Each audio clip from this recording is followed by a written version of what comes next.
Excited na akong umuwi ng Pilipinas. 6 na taon ako nawalay sa pamilya ko. Nasa elementary lang ang panganay ko nang umalis ako. Ngayon gagraduate na ng high school. Napangiti si Katarina o Rina habang nakikinig sa kwento ng babaeng katabi niya sa eroplano. Tulad ni Rina ay OFW rin ang babaeng nagpakilalang si Sandra. Ikaw Rina, gaano katagal ka sa Dubai? Tanong nito. Almost 5 years. Nagtrabaho si Rina bilang isang hotel staff sa isang 5-star hotel doon. Sa ilang taon na pagtatrabaho sa ibang bansa ay nakaipon na siya para makapagpatayo ng maliit na negosyo sa Pilipinas. Kaya nagpasya siyang umuwi na. Isa pa, wala naman talaga sa plano niyang mag-abroad. Napilitan lang siyang umalis noon. Ikaw, may iniwan ka rin bang pamilya sa Pilipinas? Tanong pa ni Sandra. Tipid siya umiti. Wala ba akong asawa at anak? Kung sabagay, parang ang bata mo pa. Boyfriend? Naku, siguradong meron. Ang ganda mo eh. Wala rin. Ex-boyfriend meron. Dugtong ni Rina sa isip. Mapait na napangiti siya nang sumagi sa isip ang dating nobyo na iniwan niya bago siya magtungo sa Dubai. Talaga? Wala ka ring boyfriend? Tila hindi makapaniwalang gagad ni Sandra. Akma siyang sasagot ng umalingongawang anunsyo ng crew. Good morning everyone. On behalf of Captain Francis Colton Buenaventura, First Officer Santiago Alonzo Jimenez, and all the crew, we welcome you to Flight VA55 Dubai to Manila. Thank you for choosing Vallejo Airlines. Uy, okay ka lang? Bakit parang natulala ka dyan? Untag sa kanya ng katabi. Yung ex-boyfriend ko, piloto yata ng flight na to. Wala sa sariling sagot niya. Wow, sino? Yung kapitan ba? Yung first officer. Sagot niya. Hindi pa rin makapaniwala sa narinig. Naalala ni Rina na nabanggit sa kanya noon ni Santi na gusto nitong maging isang piloto. Subalit isinuko nito ang pangarap nito dahil tagapagmana ang binata ng kumpanya ng pamilya nito sa Cebu. May piloto ka palang ex-boyfriend? Bakit kayo naghiwalay? Usisa ni Sandra. Mapait na ngumiti si Rina. Ayos sa akin ang pamilya niya. Mayaman kasi sila. Apo ang ex-boyfriend niyang si Santi ng isa sa pinakamayamang negosyante sa Cebu. Magkaiba ang buhay nila dahil scholar lang si Rina ng kumpanyang pag-aari ng pamilya ni Santi. Dati kasing empleyado ng naturang kumpanya ang mga magulang ng dalaga. 3 taon ang naging relasyon nila ni Santi. Nang makatapos si Rina ng kolehiyo ay iniharap siya ni Santi sa pamilya nito. At hindi nagtagal ay natapos ang relasyon nila. Inutusan kasi siya ng lolo ni Santi na hiwalayan ng binata. Walang nagawa si Rina kundi ang sundin ng matanda. Bukod sa malaki ang utang na loob niya sa Don dahil ito ang nagpaaral sa kanya, napagtanto niyang hindi bagay kay Santi ang mahirap na babaeng tulad niya. Pagkatapos niyang hiwalayan si Santi, nagpa siya si Rina ng mga ibang bansa upang kalimutan ng binata. Subalit bigo siyang gawin yon dahil hanggang ngayon, nasa puso pa rin niya ang dating nobyo. Ay, yan talagang mga mayayaman na yan. Grabe yung pagkamata pobre. Gusto nila sila-sila lang din ang nag-aasawahan. Patutsada ni Sandra. Tipid na ngumiti na lang si Rina. Sumandal siya sa upuan at pumikit subalit sa buong durasyon ng flight nila ay hindi siya naidip man lang. Laman ng isip niya ang dating nobyo. Kaya naman pagdating nila ng Naiya, sa halip na dumiretso palabas ng paliparan, ay inabangan niya ang mga crew ng eroplanong sinakyan. At nang sa wakas ay makita ni Rina ang pamilyar na mukha ng dating nobyo, inipon niya ang lakas ng loob para lapitan to. Santi, tawag niya sa binata. Mula sa hawak na cellphone ay bumaling sa kanya ang dating nobyo. Gumuhit ang pagkabigla sa mukha nito. Rina. Napalunok siya habang namamanghang pinagmasdan si Santi sa pilot uniform nito. Hindi siya makapaniwalang piloto na ang dating nobyo. Santi, I don't know you're a pilot now. Nagulat ako nang marinig ko ang pangalan mo sa eroplano kanina. Akala ko nagkamali lang ako ng dinig. Pero piloto ka na nga talaga. Tipid itong ngumiti sa kanya. Yeah, I'm a pilot now, Rina. Ikaw, kumusta ka? I'm okay. Tapos na ang kontrata ko sa Dubai kaya umuwi na ako. Muli siyang lumunok bago nagpatuloy. Pwede ba tayong mag-usap, Santi? Please, may kailangan lang ako sabihin sa'yo. Tila atubiling tumango ang dating nobyo. What is it that you wanna tell me, Rina? Santi, gusto kong humingi ng tawad sa'yo sa ginawa kong pakikipaghiwalay noon. Ang totoo, napilitan lang akong hiwalayan ka noon. Inutusan ako ng Lolo Santiago mo na iwan ka. Malaki ang utang na loob ko sa kanya kaya wala akong nagawa kundi sundin siya. Masakit sa akin ang ginawa ko kaya binili ko magtrabaho sa ibang bansa para makalimutan ka. It's okay, Rina. Matagal ko nang nalaman ng tungkol dun. At gusto kong ihingi ng tawad sa iyo ang ginawa niya. I'm sorry, Rina. Namuo ang luha sa mga mata niya. Santi, umalis ako para subukan kang kalimutan. Pero hindi ko nagawa. Hanggang ngayon mahal pa rin kita. I'm sorry, Rina. I'm already engaged. In fact, my fiancé is waiting for me at home. Natigilgal siya sa narinig. Nanikip ang dibdib niya. Ikakasal ka na? Tumango ito. Yes, I just proposed to my girlfriend last week. Sa ikalawang pagkakataon ay nabasag ang puso ni Rina. Subalit sa kabila ng sakit ay pinilit niyang umiti. Congratulations, Santi. Salamat, Rina. Kinagat niya ang nanginginig na labi. Believe me, masaya ako para sa'yo. Hindi ko lang mapigilang isipin na kung hindi ko sinunod ang lolo mo noon, baka tayo pa rin hanggang ngayon. Umiling ang dating nobyo. I don't think so, Rina. Kahit na hindi mo sinunod si Lolo, the universe will still make a way to break us apart. Dahil hindi tayo ang para sa isa't isa. Thea is the woman for me. Siya ang nakalaan para sa akin. At meron ding tamang lalaki para sa'yo. Hindi ako yun, Rina. Magtiwala ka lang na darating ang lalaking yun. Tinanggap niya ang panyong inabot ni Santi at mabilis na pinunasan ang luhang kumawala sa mga mata. Salamat, Santi. Sige na, mauna na ako sa'yo. Mag-iingat ka. Ikaw din, Santi. Sa huling pagkakataon ay pinangmasdan niya ang dating nobyo bago siya tumalikod. Tulak ang maleta niya ay dumiretso siya sa pinakamalapit na banyo. Tuloy-tuloy siyang pumasok sa isang cubicle at doon ipinagpatuloy ang pag-iyak. Samantala, nang matapos si Frank sa post-flight check-up ng eroplanong kanyang piniloto, ay saka lang siya nakababa ng eroplano. Isang commercial pilot si Frank sa Vallejo Airlines, ang airline company na pag-aari ng pamilya nila. At sa edad na 29, siya ang pinakabatang kapitan sa airline nila. 17 years old pa lang si Frank ay mayroon na siyang private pilot license. At habang nag-aaral siya ng kolehiyo ay nagtitraining na rin siya upang maging isang commercial pilot. Frank, hey! Mula sa hawak na cellphone ay nagangat si Frank ng tingin sa boses na tumawag sa kanya. Napamuntong hininga siya nang matanaw ang dating nobyang si Giselle na nakatayo ilang metro ang layo sa kanya. Tila sinadya nitong huminto sa gitna ng tarmac upang abangan siya. Giselle, what are you doing here? Kunot noong tanong niya sa babae. Ngumiti ang dating nobya. I was on your flight. Nagulat ako nang malaman ko na ikaw ang piloto sa flight ko. Hinintay na tuloy kita dahil gusto rin naman kitang makausap. Ilang beses ko nang sinabi sa'yo na wala na tayong dapat pag-usapan, Giselle. We're already done 3 months ago. Hindi ba malinaw sa'yo yun? 3 buwan nang hiwalay si Frank sa dating nobya. Subalit hanggang ngayon ay hindi siya hinilulubayan ng babae. Gusto nitong magkabalikan sila. Kaya hindi sila naniniwala na nagkataon lang na nasa flight niya si Giselle. Hindi kasi yun ang unang beses na nangyari yun. Palibhasa ay anak ito ng isang high-ranking na IA official. But I told you I want a second chance, Frank. I want us together again. You made me fall in love with you at kailangan mong panagutan tong nararamdaman ko. Sagot ng babaeng kaharap. Muli ay bumuntong hininga si Frank. 2 buwan lamang ang naging relasyon niya kay Giselle. Nakilala niya ito sa birthday party ng isa sa mga senior pilot ng airline nila. Nagkasundo sila ni Giselle na casual na relationship lamang ang mamamagitan sa kanila. Subalit kalaunan ay naging clingy at demanding ang dalaga. Kaya tinapos niya ang relasyon nila. Listen again, Giselle. Malinaw sa usapan natin na casual relationship lang ang mamamagitan sa atin.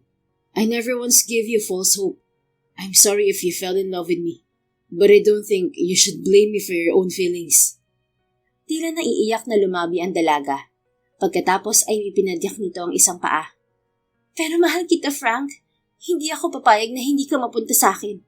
Kaya't hindi kita titigilan hanggat hindi ko pumapayag na makipagbalikan sa akin. Giit nito. Umiting ang panga ni Frank. Gusto niyang maawa sa dating nobya, subalit mas nangibabaw ang inis niya. Ilang beses na kasi niyang sinabi dito na tigilan na siya nito, subalit hindi ito nakinig. Giselle, you're a beautiful lady, so please stop wasting your time chasing after me. I'm telling you, kahit habulin mo ako ng habulin, hindi ako babalik sa'yo. Nilagpasan niya ang dalaga, subalit hindi pa siya nakakalayo, ay narinig na niya ang boses nito. Frank, titigil lang ako kapag kasal ka na. Tila may pagbabantang wika nito. Napailing lang si Frank bago ipinagpatuloy ang paglalakad. Pagpasok niya sa terminal building ay dumiretso siya sa unang restroom na nakita niya.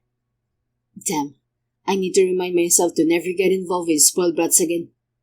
Napahinto siya sa pagsasalita nang makarinig ng malakas na hagulgol ng babae mula sa nag-iisang cubicle na nakalock. Hindi sana yun papansinin ni Frank, subalit naaalarma siya nang marinig na sumisigok-sigok ang babae at tila nahihirapang huminga. Teka, this is a men's bathroom. Bakit may babaeng umiiyak? Anya sa isip. Napalunok si Frank. Bigla ay naalala niya ang mga pelikulang madalas panoorin ng bunsong kapatid kung saan madalas ay may mga umiiyak na kaluluwa ng babae sa banyo. Shut up, Francis Colton. Hindi totoong multo. Kastigo niya sa sarili habang patuloy na umaalingaw-ngaw ang hikbi ng babae.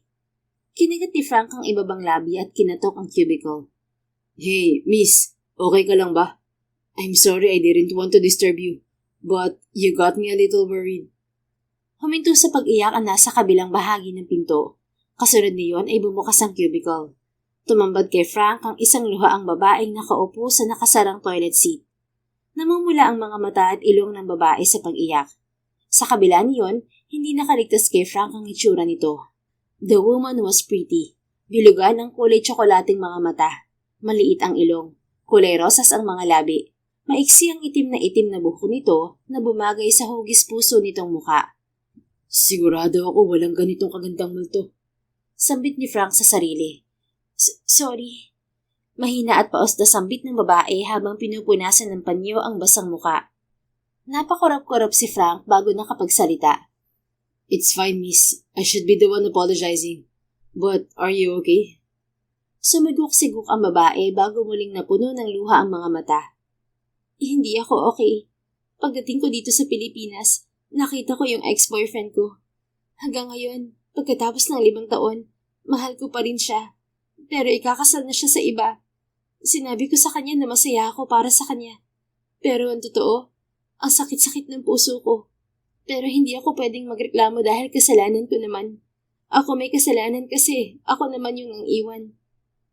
Napaawang ang mga labi ni Frank. Hindi niya alam kung ano ang sasabihin sa kaharap. Sa huli ay dumukot na lamang siya ng panyo mula sa bulsa at inabot dito. I'm sorry to hear that, miss. Here's another handkerchief. Basang-basa na yung panyo mo. Salamat. Paano ka nakapasok dito? Tanong nito pagkatapos singahan ng panyo niya. This is a men's comfort room, miss. Ako nagtataka kung bakit nandito ka. Bahagyang nakangusong sagot ni Frank. Lalo pang namula ang mapulang mukha ng babae. Nako, I'm sorry. Mali pala ako ng banyong napasukan. Nagmamadali itong tumayo at kinuha ang maleta. Subalit saktong paglabas nito ng cubicle ay bumukas ang pinto ng restroom at pumasok ang ilang lalaki. Halatang nagulat ang mga ito sa presensya ng babae. Kusang kumilos si Frank upang harangan ng babae mula sa mga bagong pasok. Gamit ang bakanteng kamay, hinawakan niya ang kamay nito para igiya ito palabas. Come with me. Marahang wika niya sa babae. Walang imik na nagpatianod kay Frank ang babae hanggang sa makarating sila sa isang coffee shop na wala masyadong tao. Dinala niya ito sa sulok at tagong mesa ng establishmento. Sandali niya itong iniwan. Pagbalik niya ay dala niya ang tray ng kape at tubig. Here, I get us something to drink. Marahan ng ngiting wika ni Frank. Hindi na umiiyak ang babae, subalit puno ng pagtataka ang mukha nito habang nakatingin sa kanya. Bakit mo ako dinala dito? At bakit binilhan mo ko ng kape? Tanong ng kaharap. Napanguso si Frank. Maging siya man ay nagtataka kung bakit dinala niya roon ng babae. Hindi niya maintindihan kung bakit parang may nag-uutos sa kanya na huwag itong pabayaan. I'm worried about you. Mukhang kanina ka pang umiiyak at magana ang mga mata mo. I think you need to drink something. So please drink up.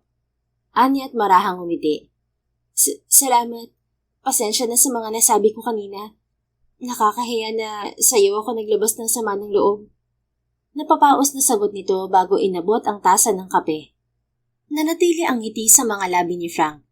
No, it's okay. I don't mind. Kung gusto mo pang maglabas ng sama ng loob, ayos lang sa akin. Baka makatulong yun para gumaan ang nararamdaman mo. Napaawang ang mga labi nito. Pagkatapos ay tipid na ngumiti at umiling. Hindi na. Salamat. Hindi ko lang talaga nakontrol yung emosyon ko kanina dahil ngayon ko lang ulit nakita ang ex-boyfriend ko pagkatapos naming maghiwalay noon. Tumikhim siya. Nabanggit mo kanina na hanggang ngayon mahal mo pa rin ang ex-boyfriend mo. Pero ikaw ang nakipaghiwalay sa kanya. Nagtataka ako kung bakit ka nakipaghiwalay sa kanya noon kung mahal mo pala siya. Kailan ka pa naging chismoso pagdating sa love life ng ibang tao, Frank? Kastigo sa kanya ng isang bahagi ng isip. Kanina pa nga hindi maintindihan ni Frank ang sarili.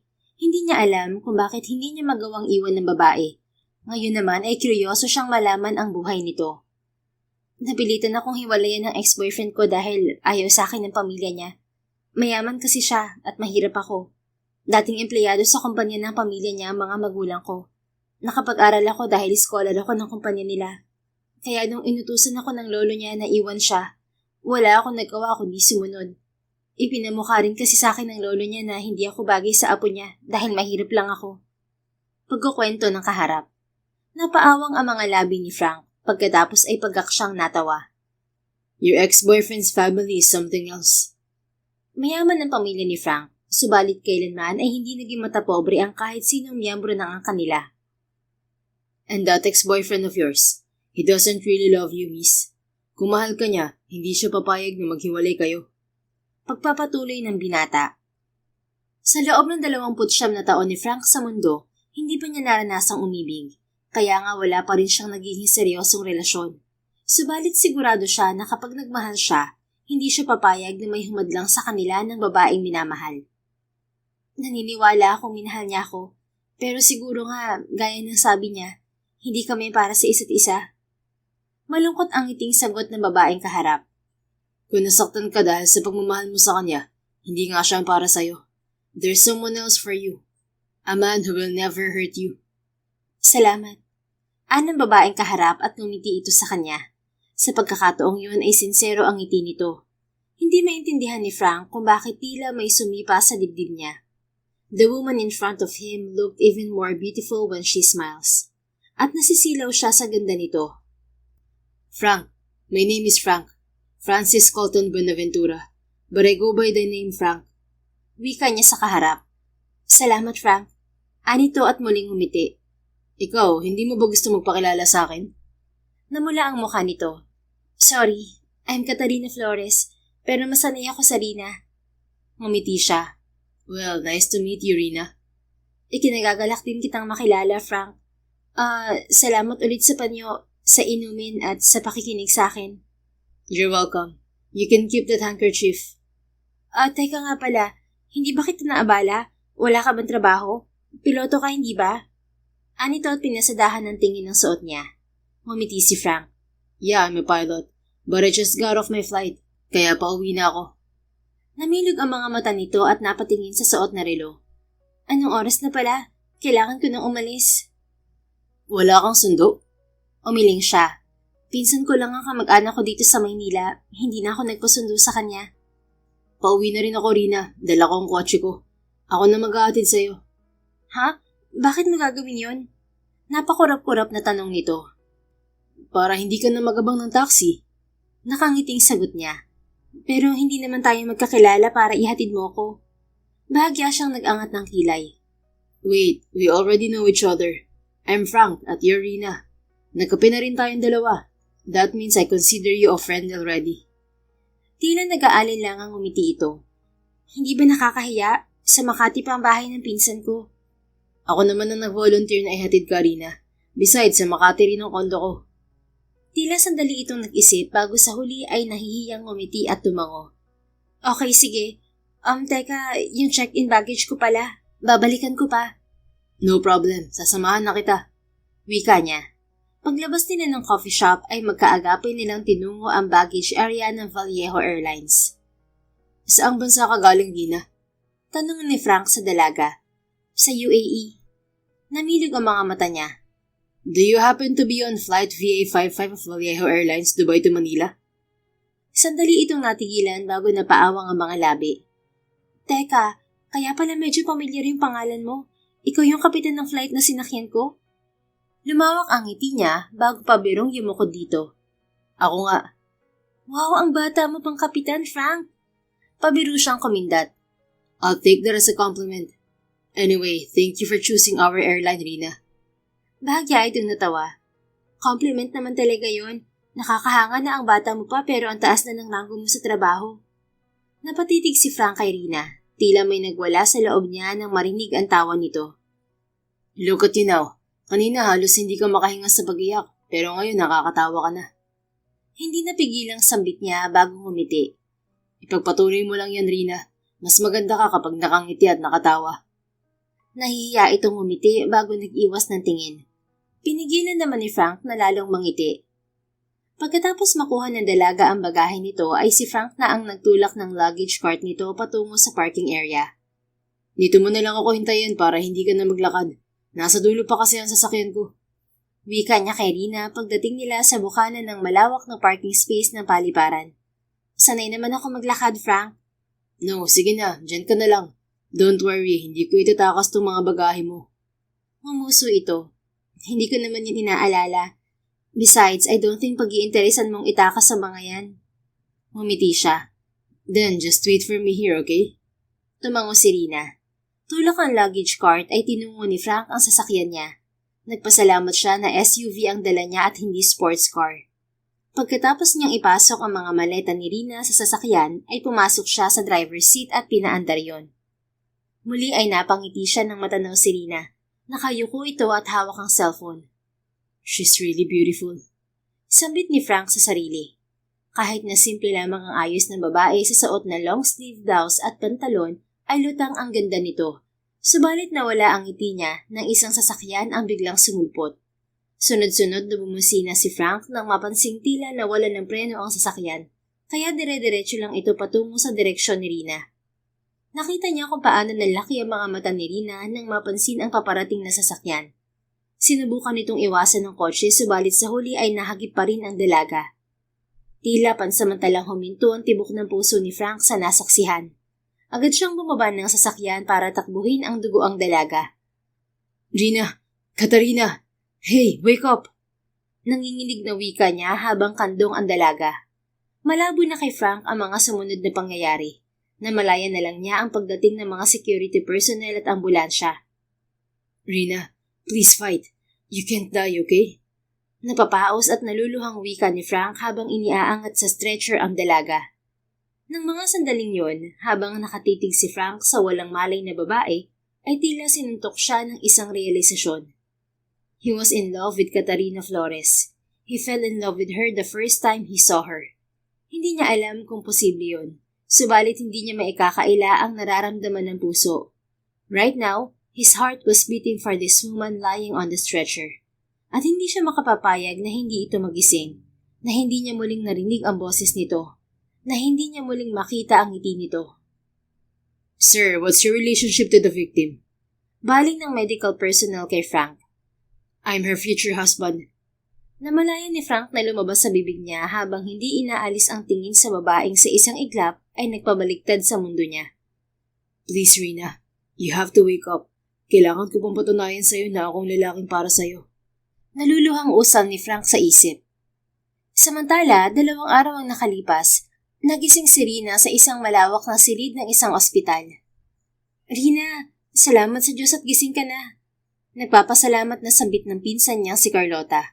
Umahon ito sa pagkakaupo at lumapit sa kanya. Kumusta ang pakiramdam mo? Teka, magtatawag ako ng nurse. Anito at pinindot ang isang buton sa tabi ng kama niya. Iginala ni Rina ang tingin sa paligid bago ibinaba ang mga mata sa swerong nakakabit sa kamay niya.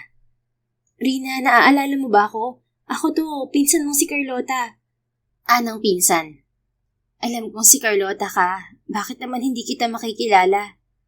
Akala ko kasi may amnesia ka. Ganun ang nangyayari sa mga palabas kapag nababagok ang ulo eh. Kung hindi lang masakit ang katawan at lutang ang pakiramdam ni Rina, ay natawa na siya sa pinsan. Teka, nabagok ako?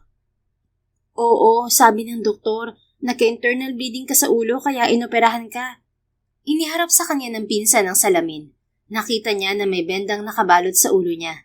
Kasabay niyon ay bumalik ang huling alaala niya. Nakatayo siya sa parking lot ng paliparan nang isang kotse ang dire-diretso sa direksyon niya. Sinubukan niyang umiwas subalit sa huli ay nabangga pa rin siya niyon. Akma siyang magtatanong sa pinsan pero dumating na ang doktor at ilang nurse.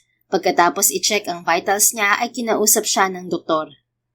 Ayon dito, bukod sa mga pasa niya sa katawan, nang mahagip siya ng kotse ay nabagok ang ulo niya. Nagkaroon siya ng internal hemorrhage kaya kinailangan siyang operahan. The operation is successful and the results of your brain's cancer are already normal. But you just need to stay here for a few more days for observation before I give you the clearance to stay home. Wika ng doktor bago nagpaalam. Rina, salamat talaga at gising ka na. Wika ng pinsang si Carlota nang muli silang mapag-isa sa silid niya. Tulad niya ay sa Cebu rin lumaki si Carlota pero nakatira na sa Manila. Magkaedad silang magpinsan kaya naman malapit sila sa isa't isa. Wala na ring mga magulang si Carlota. Sabay na pumanaw ang mga magulang nila sa isang bus accident 10 taon ang nakararaan. Napunta sa Maynila si Carlota dahil pinili nitong doon magtrabaho pagkatapos makagraduate. Sa Maynila na rin nakapag-asawa ang pinsan kaya hindi na ito nakauwi ng Cebu. Diyos ko, Day. Grabe ang pag-aalala ko nung tawagan ako ng kaibigan mo at sabihin na aksidente ka sa NAIA. Pagpapatuloy ni Carlota. Teka, sinong kaibigan? Yung pilotong si Frank. Sabi niya kaibigan mo raw siya. Siya nga nagbayad ng down payment mo dito sa ospital para maoperahan ka agad. Siya rin ang nag-asikaso para maipakulong yung driver na nakabangga sa'yo. Laglag ang panga ni Rina sa sinabi ng pinsan. Sa isang iglap ay inoko pa ng binatang nakilala sa paliparan ng isip niya. Akala ko nagbibiro lang si Frank nung sinabi niya na kaibigan na niya ako. Namamanghang wika niya sa isip. Yung piloto, si Frank, nasan siya? Tanong ni Rina.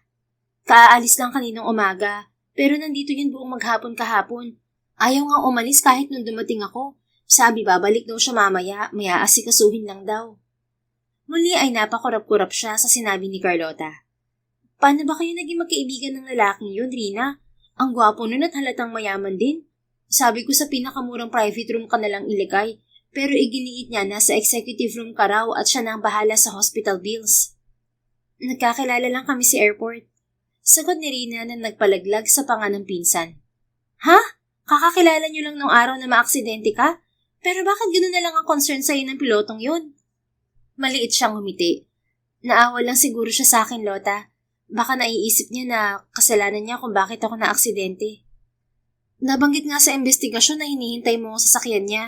I'm sorry, Rina. Kung sinundo sana kita, hindi ka sana maaaksidente. Bumuntong hininga ang pinsan at hinawakan ng kamay niya. Umiling siya. Walang may kasalanan kundi yung driver na nakabangga sa akin, Lota. Bago ang flight niya pauwi ng Pilipinas ay nakausap ni Rina ang pinsan. Gusto nitong sunduin siya sa airport subalit iginiit niya na wag na. Ayaw niyang maabala si Carlota dahil ito lang ang nag-aalaga sa 8 buwang gulang na anak nito. May trabaho kasi ang asawa nito. Yung anak mo pala, sino nag-aalaga ngayong nandito ka? Tanong ni Rina. Iniwan ko kay Mark, hindi mo na siya pumasok sa trabaho ngayon. Sagot ni Carlota na ang tinutukoy ay ang asawa. Ibinalita ko na pala kina Auntie Helen ang nangyari sa'yo. Nag-aalala sila sa'yo pero hindi siya makapunta dito sa Maynila dahil nag-aalaga ng apo. Tawagan ko na lang daw siya kapag nagising ka na. Sinabi ko naman na hindi kita pababayaan. Ang tinutukoy ni Carlota ay ang natitirang kapatid ng ama ni Rina. Ang ginang na lang ang pinakamalapit na kamag-anak nila ng pinsan sa Cebu. Okay lang, Lota. Maayos naman ako ngayon. Sagot niya. Ilang sandali pa silang nag-usap ng pinsan bago muling hinila si Rina ng antok. Nang muli siyang magising ilang oras ang nakalipas, hindi na ang pinsan niya ang nakaupo sa tabi niya. Rina, hi. Mahinang bati ni Frank na agad na umayos ng upo. Frank, napakurap-kurap na bati ni Rina sa binata.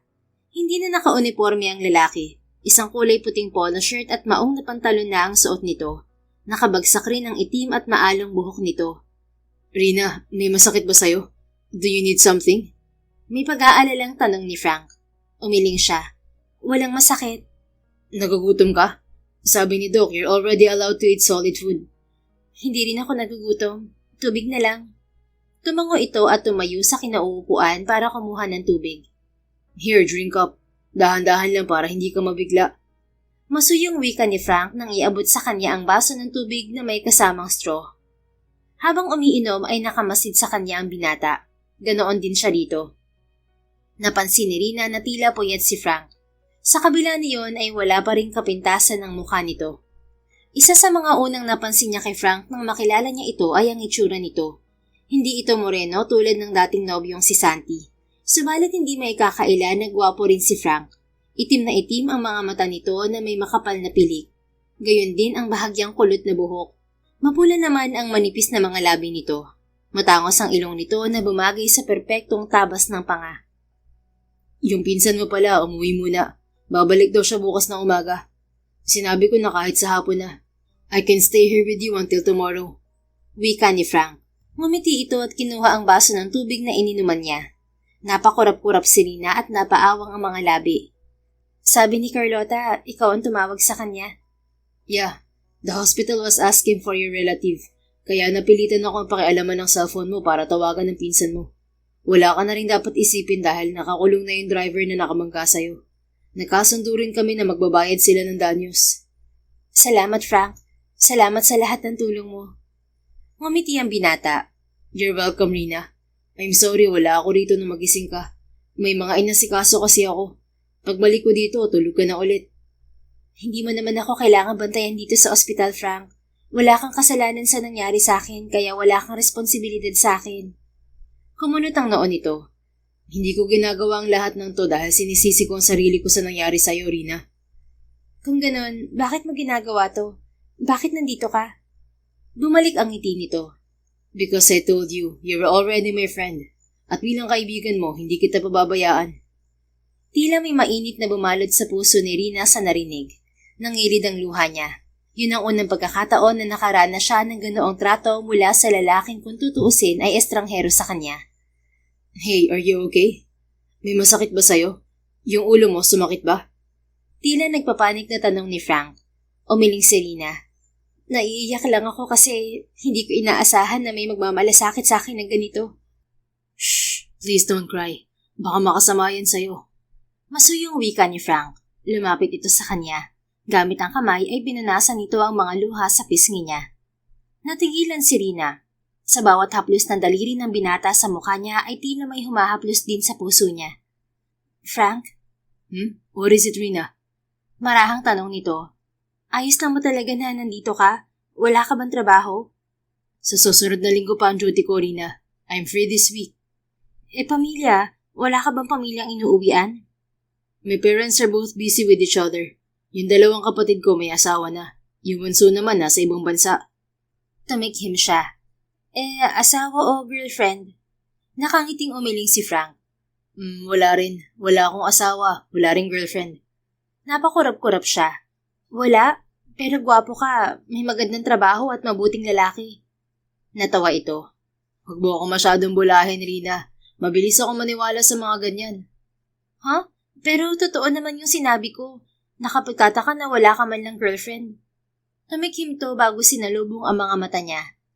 I had girlfriends before, but none of them made it long. Sinabi ko kasi na saka lang ako magseseryoso kapag nakilala ko na yung babaeng para sa akin. Yung babaeng magpapatibok ng puso ko. Naiintindihan ko. Tipid na sagot ni Rina bago nag-iwas ng tingin. Hindi niya maintindihan kung bakit tila malulunod siya sa tinging ibinibigay sa kanya ng binata. Anyway, hindi mo ba talaga gustong kumain? May dala ako nilagang baboy. Paborito mo raw yun, sabi ng pinsan mo. Pwede rin akong bumili kung may iba kang gusto. Ani Frank. Sa sinabi ng binata ay biglang nakaramdam si Rina ng gutom. Ikaw Frank, kumain ka na ba? I already ate before I went here. Baka mailang kasi ako kapag ako lang ang kakain. Kung ganoon, sasabayan kita. Nakangiting wika nito. Gumanti siya ng ngiti kay Frank.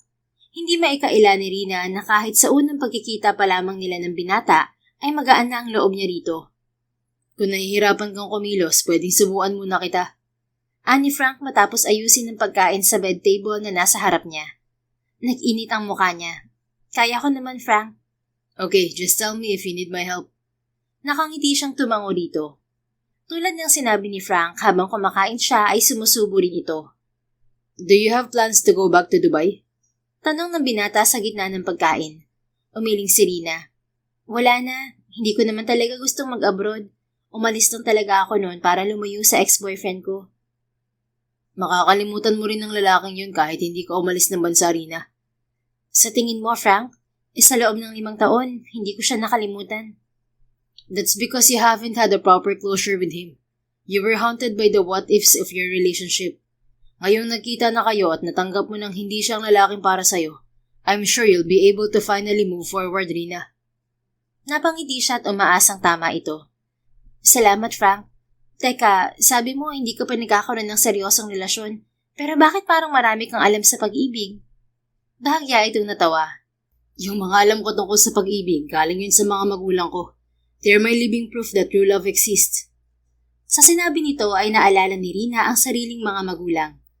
Yung mga magulang ko rin, mahal na mahal ng isa't isa, kaya siguro hanggang kamatayan magkasama sila. Sumeryoso ang binata. Nasabi nga sa akin ng pinsan mo na wala na mga magulang mo. I'm sorry about that, Rina. Ayos lang, matagal na yon, Frank. May plano ka bang umuwi ng Cebu? Uuwi ako pero baka para bumisita lang sa mga kamag-anak ko ron. Plano ko sana na dito sa Maynila maghanap ng trabaho. Mas maraming hotel dito na pwede kong applyan. Tumango si Frank at ngumiti. Pagkatapos nilang kumain ng binata, hindi nagtagal ay pumasok ang nurse para i-check ang vitals niya at bigyan siya ng gamot. Kalaunan ay muling hinila ng antok si Rina. Umaga na nang muli siyang magising. Good morning, ma'am. I-check ko po ang vitals niyo. Nagbili na rin po si Doc na pwede nang tanggalin ang swero niyo. Wika sa kanyang ng nurse na naabutan niya sa silid niya. Tumango si Rina. Miss, yung lalaking kasama ko dito sa kwarto, nasan siya? Yung boyfriend niyo po, ma'am. Nasa CR lang po si sir. Namilog ang mga mata niya. Ha? Naku, hindi ko siya boyfriend. Kaibigan lang. Ay, akala ko boyfriend niyo, ma'am. Grabe kasi ang concern sa inyo ni sir. Nakangiting sagot ng nurse. Napanguso na lang si Rina at hindi na nagkomento. Pag-alis ng nurse ay bumukas ang pinto ng banyo. Iniluwan yun si Frank. Basa ang buhok ng binata at bago ang damit kumpara kahapon. Halatang bagong ligo ito. Hey, parang narinig ko na hinahanap mo ko. Nakangiting tanong ng binata. Namula ang mukha ni Rina sa hiya. Pasensya na kung napagkamalan ka ng nurse na boyfriend ko. Bahagya itong natawa. It's fine, Rina. Kumusta pala ang tulog mo? Maayos naman. Ikaw, kumusta ka? Nakatulog ka ba ng maayos? Don't worry about me. I slept well. Sagot nito bago naupo sa tabi niya. Napanguso si Rina nang makarating sa kanya ang amoy ni Frank. Amoy na amoy niya ang pinaghalong sabon at aftershave mula sa binata. Bigla ay nahiya siya nang ma-imagine ang ayos niya. Nag-init ang pisngi niya at inayos ang buhok. Magsi-CR lang ako. Come on, nalalayan na kita. Ha? Hindi na. Kaya ko na, Frank. Wala naman na akong swero. Sigurado ka? Oo naman. Kaya ko na. Salamat. Kalahating oras na nagtagal si Rina sa banyo. Paglabas niya ay naabutan niya si Frank na may hawak na papel. Binigay sa akin ng staff tong current hospital bill. Ani Frank na makita ang pagtatanong sa mukha niya. Pwede ko makita? Inabot nito sa kanya ang papel. Namilog ang mata ni Rina nang makita ang kasalukuyang bill niya sa ospital. Ang mahal pala ng room na to. 20,000 per day? Sana sa mas maliit na kwarto na lang ako pinalagay, Frank. It's okay, Rina. Ako nang bahala sa lahat ng gastos mo dito sa ospital. Napakurap-kurap siya. Nabanggit na yun ng pinsan, subalit hindi siya makapaniwalang gagawin nga yun ni Frank. Hindi pwede. Ang dami mo nang naitulong sa akin tapos ikaw pa sasagot ng bill ko. Niwala pa nga tayong 1 linggo na magkakilala. Willing ka na gumastos ng ganito kalaking halaga para sa akin? Marahang hinawakan ni Frank ang balikat niya. Rina, I know we just recently met, but I really want to help you. So please let me help. Believe me, baliwala lang sa akin tong hospital bill mo. Besides, kung di kita niyaya na sumabay sa akin, hindi ka naman mapupunta sa parking lot na yun. Pero kulang kalahating milyon na tong bill ko. Sabihin mo nga sa akin, anak ka ba ng drug lord? Natawa ito.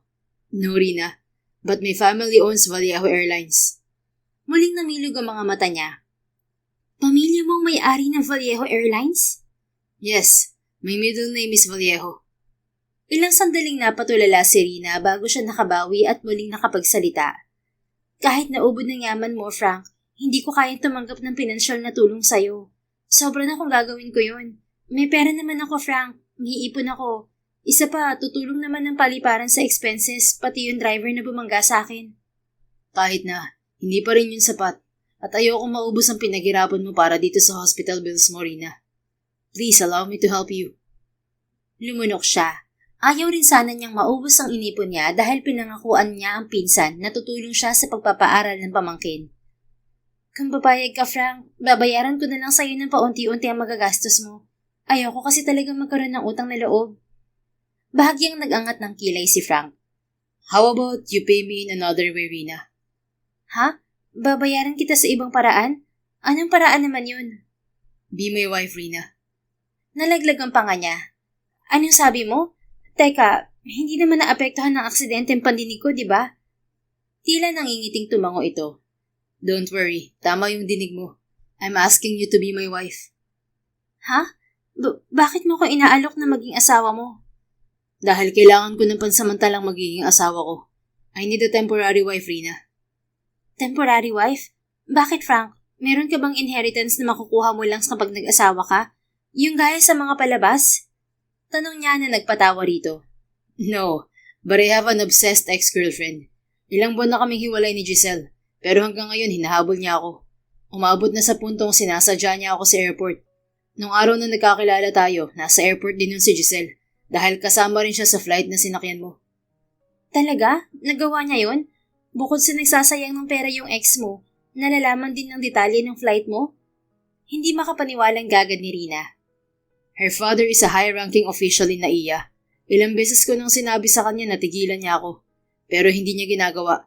Ang sabi ni Giselle, hihinto lang siya kapag nalaman niyang may asawa na ako. Grabe, may ganong klase pala ng babae. Hindi napigilang ikumpara ni Rina ang sarili sa dating nobya ni Frank.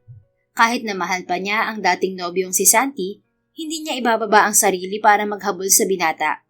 Hindi rin niya ipipilit ang sarili rito. Kaya nga kahit masakit sa kanya, ay tinanggap niya na hindi si Santi ang lalaking para sa kanya. Kaya naisip ko na magpakasal na lang para may maihirap akong asawa kay Giselle at tigilan na niya ako. Wika ni Frank. Tumikhim si Rina. Hindi ba pwedeng kumuha ka na lang ng pagpapanggap na asawa mo? Hindi ba masyadong hassle kung magpapakasal ka ng totoo? I'm afraid that my ex-girlfriend will know if my marriage is a fraud. Don't worry, Rina. Kapag pumayag ka, our marriage will only be on the paper and will only last for 6 months. At sa harap lang ng ibang tao tayo magpapanggap. Pero Frank, sigurado kang akong gusto mong kunin para maging temporary wife mo? I mean, maniniwala kayang ex-girlfriend mo na pinakasalan mo ang babaeng tulad ko? Ngumiti ito. Bakit hindi? You're very pretty, Rina. Nag-init ang mga pisngi niya. Pero hindi niyo naman ako ka-level. Mayaman ka. Ako, pangkaraniwang Pilipino lang. Galing sa hirap. Nakaipon lang ng konti dahil nag-abroad. Hinawakan ng binata ang kamay niya. Rina, one thing you should know about me and my family is that we never look down at people. Social status isn't important to us. If I love you, I will marry you even if you live in the streets. At hindi ako papayag na hamakan ka ng ibang tao. Nag-init ang sulok ng mata niya habang sinasalubong ang mga mata nito. Sa huli ay tumango siya. Okay, Frank. Pumapayag ka ng maging temporary wife ko? Oo. Gusto rin kitang tulungan sa problema mo kaya pumapayag ako. Kumislap ang mga mata nito kasabay ng paggagap sa kamay niya. Thank you, Rina. Ano ka ba? Ako dapat magpasalamat sa iyo, Frank. No, believe me. I should be the one thanking you. Sagot nito. Sa halip na makipagtalo pa ay ngumiti na lang siya sa binata. Samantala, ng gabing yun, paglabas ni Frank sa ospital, sandali siyang dumiretso sa kanyang condo unit para mag-shower. Pagkatapos ay tumuloy na siya sa bahay ng mga magulang. Sa malawak na hardin ng mansyon ay naabutan niya ang mga magulang na sina Logan Benaventura at Paris Vallejo. Naroon din ang kapatid niyang si Alexandra kasama ang asawa nitong si Vince at anak na si Alexis. Pangatlong anak si Frank na mag-asawang Paris at Logan. Panganay ang kambal na sina Alexandra at Athena. Pareho ng may asawang mga to. Ang bunsong kapatid naman niya si Francesca ay kasalukuyang nag-aaral sa Pransya. Tito Frank! Malaki ang ngiting bati sa kanya ng pamangkin. Hi Alexis baby! Kinarga ni Frank ang bata at hinalikan sa pisngi bago isoli sa ama nito. Frank, mabuti naman at nagpakita ka sa aming iho. Your father and I were expecting you the other night, but you didn't show up. Wika sa kanya ng ina bago bumeso siya rito. Noong gabing na-aksidente si Rina, nakatakdang makipag-dinner si Frank sa mga magulang, subalit hindi siya nakadalo dahil ng gabing yon ay hindi siya umalis ng ospital. I'm sorry ma, may importante lang akong inasikaso ng gabing yon. Anya sa ina. Tumikim ang kapatid na si Alexandra at makahulugan siyang tiningnan. Sa pamilya ni Frank, tanging ang ate Alexa niya lamang ang nakakaalam kung ano ang pinagkakaabalahan niya sa mga nakalipas na araw. Isang abogado kasi ang kapatid. Dito siya nanghingi ng tulong upang maipakulong ang nakabangga kay Rina at upang hindi na kumalat pa sa media ang katauhan ng babaeng na aksidente si Palipanan. Ayaw niyang maistorbo si Rina habang nagpapagaling to. Oh, well, iho, have you heard that Thea Liz is already engaged? Balita sa kanya ng ina. Pinsan ni Frank si Thea Liz. Anak ito ng tita Sydney niya na siyang kapatid ng inang si Paris. Really, ma? Hindi ko alam na may boyfriend pala si Thea.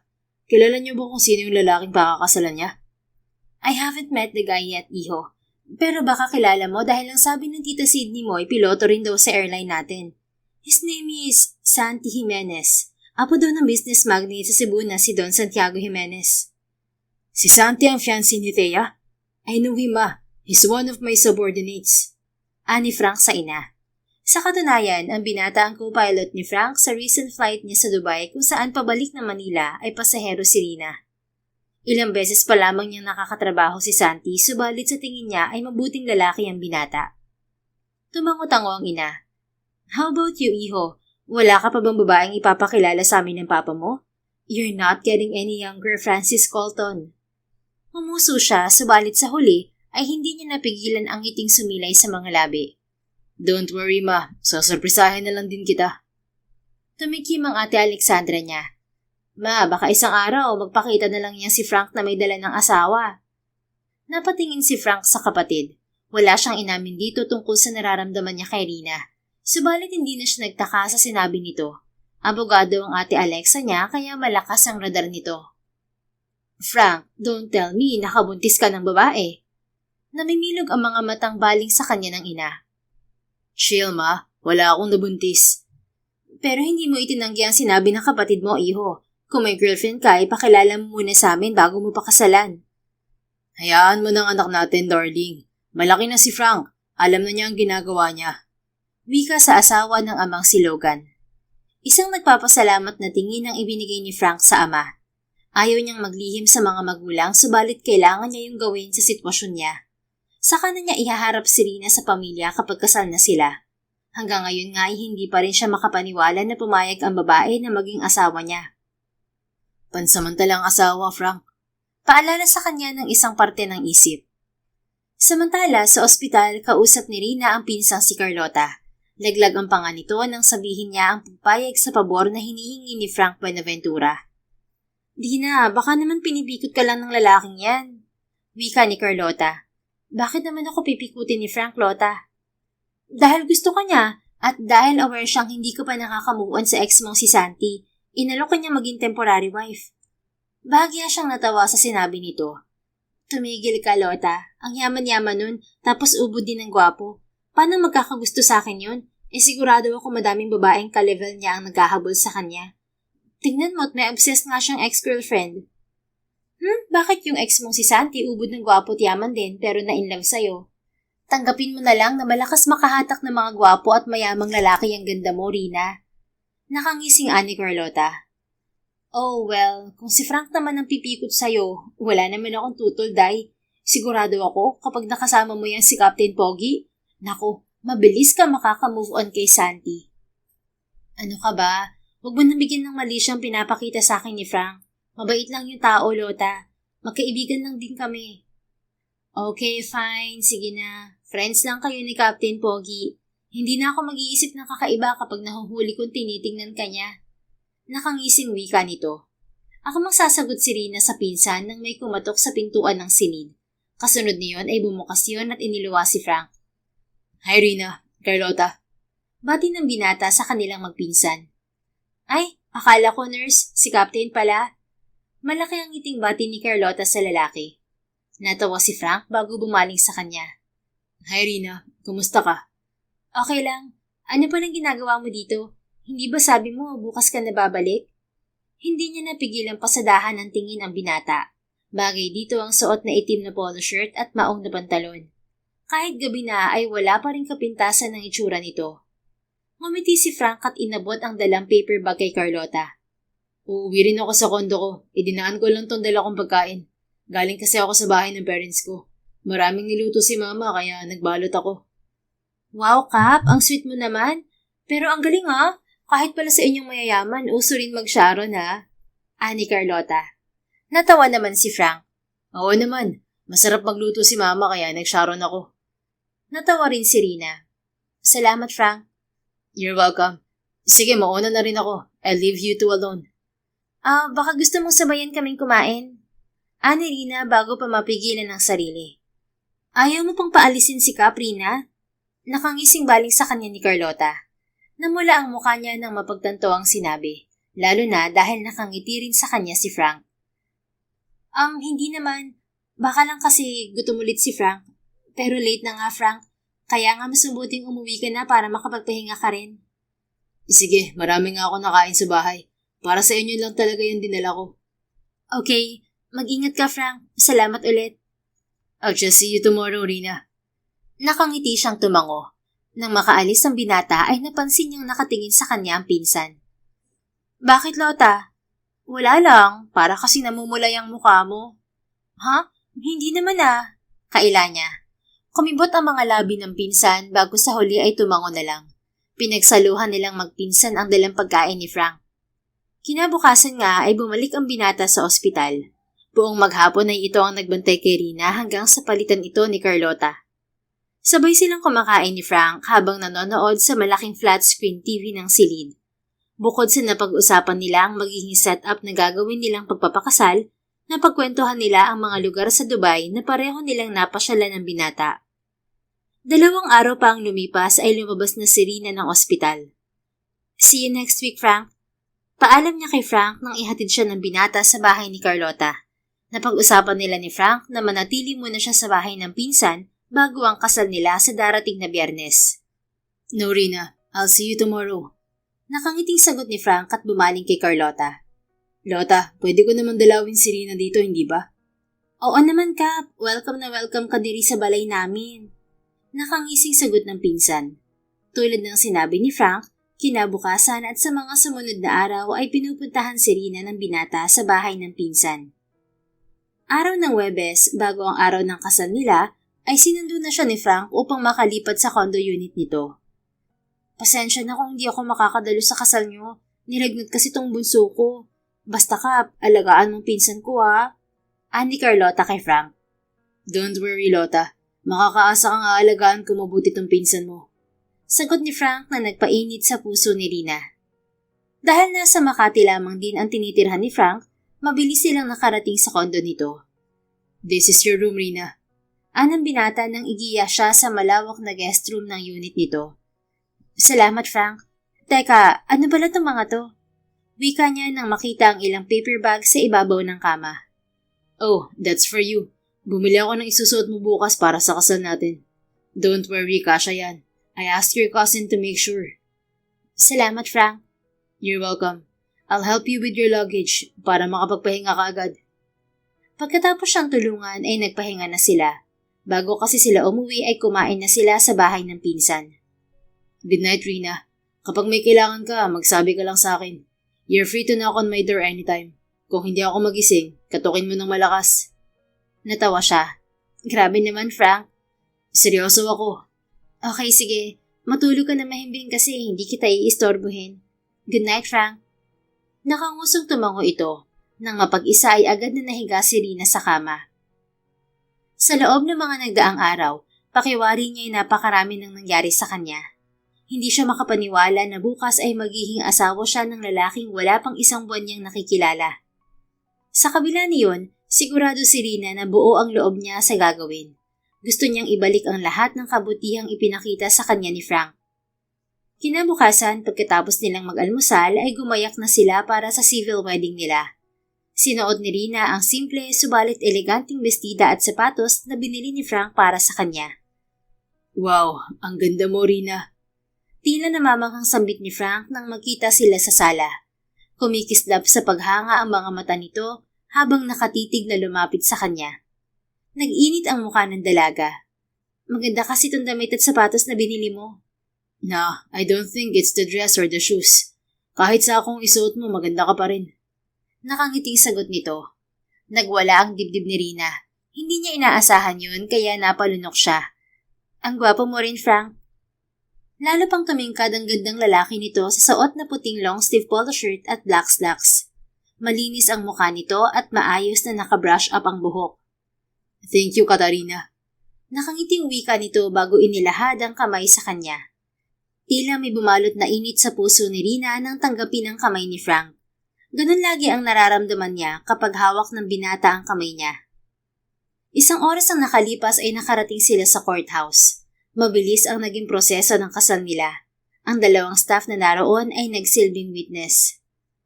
I pronounce you husband and wife. Mr. Buenaventura, you can now kiss your wife. Deklara ng Wes. Humarap sa kanya si Frank. Masuyo nitong hinawakan ng pisngi niya bago sinakop ang mga labi niya. Tila pansamantalang huminto ang tibok ng puso ni Rina. Subalit kalaunan ay kusa siyang napapikit at ninamnam ang matamis na halik nito. Mrs. Katarina Buenaventura. My surname suits you, wife. Nakangiting wika ni Frank nang pakawala ng mga labi niya. Napakurap-kurap si Rina bago ngumiti kay Frank. Ramdam niya ang mainit na muka at mabilis na tibok ng puso dahil sa halik na namagitan sa kanila. Calm down, Katarina. Halik lang yun at hindi mo naman first kiss yun. Wika sa kanya ng isip. You've been quiet, Rina. Hindi mo naman siguro pinagsisihan ang pagpapakasal sa akin. Baling sa kanya ni Frank pagdating nila sa sasakyan. May pag-aalala ang tingin nito sa kanya. Bahagyang namilog ang mga mata niya. Ha? Hindi, Frank. Hindi lang ako makapaniwala na kasal na ako. About the kiss. I'm sorry I had to do that. Gusto ko lang maging kapanipaniwala ang kasal natin sa harap ng mga witness natin. Walang problema, Frank. Sabi mo nga, kailangan nating magpanggap sa harap ng ibang tao. Ibig sabihin, kailangan nating maging sweet sa isa't isa. At saka, halik lang naman yun. No big deal. No big deal? That means I can kiss you again? Oo naman. Basta ba, kailangan. Okay, Rina. Thank you. Nakangiting sagot nito. Dumiretso sila sa isang restaurant. Ayon kay Frank ay kailangan nilang iselebra ang kasal nila. Dinala siya nito sa isang Korean barbecue house. Talagang dito mo ako dinala ah? Nangingiting wika niya kay Frank na abala sa pag-iihaw ng karne. Well, it's our first day of marriage. Gusto ko masaya ang asawa ko. You know what they say, happy wife, happy life. Pabirong sagot nito at kumindot pa sa kanya. Natawa si Rina. Ngumiti ang binata at nagpatuloy. Also, I remember what you said when we were in the hospital. Sabi mo, namimiss mo nang kumain ng Korean barbecue. So please dig in, my wife. Naghango ito ng inihaw na karne sa grilling pan at inilipat sa plato niya. Napangiti si Rina. Sa 2 linggong pagkakakilala niya kay Frank ay napatunayan niya kung gaano ito kamaalaga at maasikasong tao. Hindi nga ba't noong mga unang araw niya sa ospital, kulang na lamang ay subuan siya nito? Rina, why are you looking at me like that? May dumi ba ako sa muka? Nakangiting tanong ni Frank. Nakangiti rin siyang umiling. Maalaga ka rin talaga, no? What, Rina? Naisip ko lang, bagong kaibigan mo pa lang ako pero grabe ng pag-aalaga mo. Paano pa kaya kapag sa magiging asawa mo? Kaya ang swerte ng magiging asawa mo, Frank. Natatawang nag-angato ng kilay. You mean ang swerte mo? Natawa rin siya. Oo nga pala, asawa mo ko. Well, oo, swerte rin ako. Kasi naranasan ko kung paano mo alagaan. Pero mas maswerte pa rin ang babaeng mamahalin mo. I believe maswerte ako kasi nakilala kita, naging kaibigan. At ngayon, pumayag kang maging asawa ko. Nakangiting sagot nito. Nag-init ang mukha niya. Sus, kumain na nga tayo? Ibinalot niya ang isang pirasong karne sa lettuce bago yun inilapit sa bibig ni Frank. Ito, Mr. Buenaventura. Dahil ikaw ang nag-ihaw, ikaw dapat ang unang kumain. Thank you, Mrs. Buenaventura. Kumikislab ang mga matang isinubo nito ang pagkain sa kamay niya. Pagkatapos nilang kumain ni Frank ay umuwi na rin sila sa kondo nito. Ayon sa lalaki ay nag-alala itong mapagod siya. Hanggang ngayon ay limitado pa rin ang mga kilos niya. Mahigpit din na ibinili ng doktor na iwasan niyang mapagod at gumawa ng mabibigat na gawain. Ginabukasan sinadya ni Rina na unahan ng gising si Frank. Nakaluto na siya ng almusal nang pumasok ang lalaki sa kusina. Good morning, Frank. Malaki ang ngiting bati niya sa lalaki. Rina, good morning. Ang aga mo yatang nagising. Hindi ba maayos ang tulog mo? Masarap ang tulog ko. Sinadya ko talagang gumising na maaga para makapagluto. Ikaw ang nagluto kahapon kaya gusto ko ako naman ngayon. Para hindi ka mapagod mamaya sa flight mo. Nabanggit sa kanya ni Frank na may duty ito sa trabaho ng araw na yon. 2:00 ng hapon ang schedule ng flight nito pa Narita, Japan. At mamayang madaling araw ang uwi nito. Pero hindi ka rin pwedeng mapagod, Rina. Nag-aalalang wika ni Frank. Ano ka ba? Hindi naman nakakapagod yung pagluluto ng almusal. Sa kasabi ni Doc, maganda na gumalaw-galaw ako. Bawal lang naman ang pagbubuhat ng mabigat. You didn't have any headaches this morning? Wala, okay ang pakiramdam ko. Simula nung lumabas si Rina ng ospital ay minsan siyang nakaramdam ng pananakit ng ulo. Humuso ito bago unti-unting umiti. Okay, good. Thank you for preparing our breakfast, Mrs. Nag-init ang mukha niya sa itinawag nito sa kanya. You're welcome, Frank. Maupo ka na. Ako nang bahalang magayos ng pagkain natin. Humuso siya at hindi na kumontra pa. Pagkatapos nitong maghain ay pinagsaluhan nila ang almusal na niluto niya. Sigurado ka bang okay lang iwan kita mag-isa? Tanong ni Frank sa gitna ng pagkain. Oo naman, Frank. Sanay naman ako mag-isa. Baka nakalimutan mo na ilang taon akong OFW sa Dubai. But you just got out of the hospital, Rina. Nag-aalala lang ako. Baka biglang sumakit ang ulo mo. Wala kang kasama. Simula nung lumabas ako ng ospital, hindi naman sumakit ng malala ang ulo ko. Sa kasabi ni Doc, normal na lahat ng brain scans ko. Kung may mangyari man, tatawagan ko na lang agad si Carlota. Call me too, Rina, okay? Ay, huwag na. Baka paliparin mo agad yung aeroplano pa uwi ng Pilipinas tapos maiwan yung mga pasahero mo. Pabirong sagot niya na bahagyang ikinatawa nito. Rina, please, call me. Masuyong pangungulit nito. Nagwala ang puso niya sa boses nitong tila puno ng lambing. Don't worry, Frank. Tatawagan po kita. Good. Call my sister too. I'll give you her number. Ayon kay Frank, alam ng abogadong kapatid nito ang pagpapakasal nila ng lalaki. Subalit silang dalawa lang ni Frank ang nakakaalam na temporary lang ang kasal nila. Kaya kalaunan ay kailangan din nilang magpanggap sa harap ng pamilya nito. Oo nga pala, Frank. Sabi mo, madalas sumama sa flight mo yung ex-girlfriend mo, di ba? What if ihatid kita sa NAIA? Baka makita natin dun yung ex mo. Suggestion ni Rina. Rina, I can't let you go with me. Nakaawang ang mga labing tutol nito. Bakit naman? Kung sakaling nasa airport ang ex mo, chance mo na yun para ipakita sa kanyang may asawa ka na. O kung wala siya dun, maraming makakakita na kasama mo ang asawa mo. Makakarating ang balitang yun sa ex-girlfriend mo. It's only been weeks since your accident. I can't let you set a foot on the terminal again. Besides, hindi ko ba natatakot na bumalik dun? Ngumiti siya at umiling. Aksidente naman yun nangyari, Frank. No, Rina. Sagot ito at matigas na umiling. Akala ko ba pinakasalan mo ko para ipakita sa ex-girlfriend mo na may asawa ka na? Tapos ngayon hindi mo ko papayagang sumama sa'yo? Because I'm worried. Teka, ikaw yata tong nagka-trauma sa ating dalawa, Frank eh. Natigilang tanong niya. I can still remember how I witnessed you unconscious and lying on the ground. Napapaos na sambit nito. Tila may pumiga sa puso ni Rina nang makita ang emosyon sa mga mata ni Frank. Inabot niya ang isang kamay nito sa ibabaw ng mesa. I'm safe now. I survived the accident. All thanks to you. At hindi na yun mauulit. Wala ka nang dapat na ipag-alala. Ilang sandali itong nanatiling walang imik bago sa huli ay bumuntong hininga. Okay, you can go to the airport with me, Mrs. Pero kailangan kitang makitang makasakay pa uwi mamaya. Kumunot ang noo ni Rina. Sasama nga ako sa'yo para ihatid ka, di ba? Tapos ihahatid mo rin ako sa sakayan, mister? Take it or leave it, Mrs. Buenaventura. Natawa na lang siya bago tumango. Sige na nga, deal, Captain Buenaventura. Pagkatapos mag-almusal ay gumayak na sila ni Frank. 11:00 ng umaga ay nasa paliparan na silang dalawa. Hawak ang kamay ay dinala siya ng lalaki sa coffee shop na pinagdalahan nito sa kanya noong una silang magkakilala. Di mo rin paborito tong coffee shop na to, ha? Pabirong tanong niya sa mister. Ngumiti si Frank. Gusto ko rito dahil walang tao. Pero ngayon, paborito ko na dito. Gusto niyang itanong kung bakit, subalit masyado siyang na-distract sa ayos nito. Gwapo na si Frank, Subalit lalo pa itong gumagwapo kapag naka-uniforme ito. Ay, pinakagwapo, Judiri. Hindi napigil ang sambit niya habang nangingiting nakatingin sa mukha nito. What did you say, Rina? I only understood pinakagwapo. Sinong pinakagwapo? Ako ba? Nakangiti siyang tumango. Oo, ikaw ang pinakagwapo dito sa buong naiya.